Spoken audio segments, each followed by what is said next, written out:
Juge 11, verset 30 à 31. La Bible dit: Jephthé fit un vœu à l'Éternel et dit: Si tu livres entre mes mains les fils d'Ammon, quiconque sortira des portes de ma maison au devant de moi, à mon heureux retour de chez les fils d'Ammon, sera consacré à l'Éternel, et je l'offrirai en holocauste.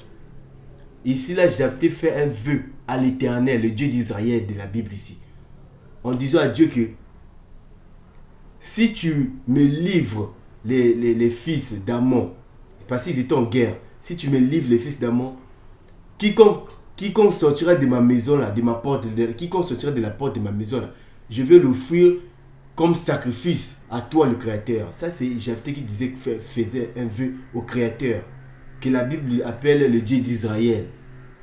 Prenons encore Juge 1, Juge 11, en descend le verset 34. D'abord, le verset, Juge 11, verset 13 à 31, là, c'est l'un des tests que les formations s'appuient pour dire que sacrifier c'est bien.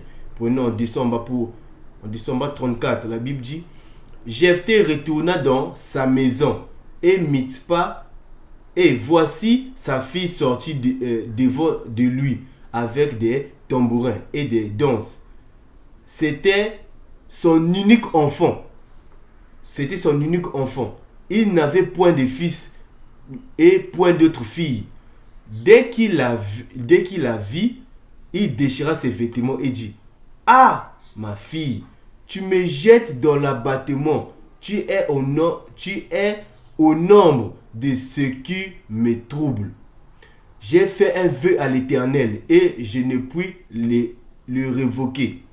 Elle lui dit: Mon père, si tu as fait un vœu à l'Éternel, traite-moi selon ce qui est sorti de ta bouche.